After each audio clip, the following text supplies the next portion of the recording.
Hello and welcome to 7th Circle Gaming. Today we're going to be analyzing the early access game Qanga. Now, this is a game that we've been considering analyzing for quite a while, but we understood that some updates were coming, so we decided to put off the analysis. Now that those updates have released, we're going to release the video now. We will begin the video as we always do here at 7th Circle Gaming with a bit of full disclosure. If you're interested in reading through all of this, just pause the video and read at your leisure, but if reading isn't really your thing, just let the video run.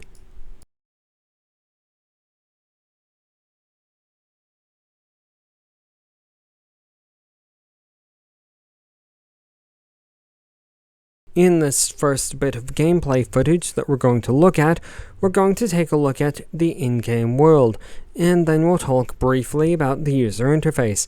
From what we can see here, the in-game world is rendered in a fairly realistic art style.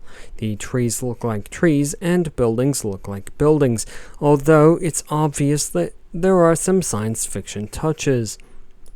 Now then, let's move on and talk about the user interface, starting at the top left-hand corner of the screen, where it would be located, if we hadn't censored it, the character information. Just below that, we have the objective information that informs the player about which objective they've currently selected. At the bottom left-hand corner of the screen, we have tooltips for various functions. At the right-hand side of the screen, we have additional tooltips, and at the top right-hand corner of the screen, we can find our mini-map.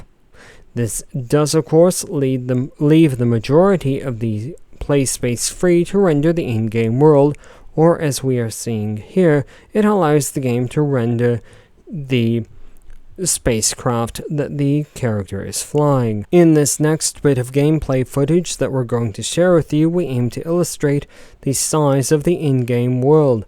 What we are looking at here is the planet Earth, which is just one of the 9 different planets in the solar system that players can explore. And we would estimate that it would take, at the very least, several hours, if not an entire 24-hour day, to fly from one side of the planet to the other. Before we move on to the analysis proper, we will touch briefly on the character customization or player agency aspect of the game. And in this screen we can see one of the methods that the game provides players with the opportunity to customize their player character. Now we will touch a bit more on this later in the video, so if this doesn't entirely appear clear, just stay with us. For immersion, the game has earned a score of 8 out of 15. From all of our evaluation sessions, it seems to rely primarily on presentation, challenge, player agency, and statistics focus to get players immersed into the in-game world. For difficulty, the game has earned a score of 4 out of 15. The only thing that we would add here is that it is entirely possible to configure the game to make more complete use of a gamepad as opposed to the mouse and keyboard. So then, on to Lasting Appeal, where the game has earned a score of 3 out of 15. We would just add that there are 2 methods of interacting with the software, that being the offline and online modes. Moving on now to the overall score, where the game, Qanga, or whichever pronunciation you think most fits, has earned a score of 5 out of 15.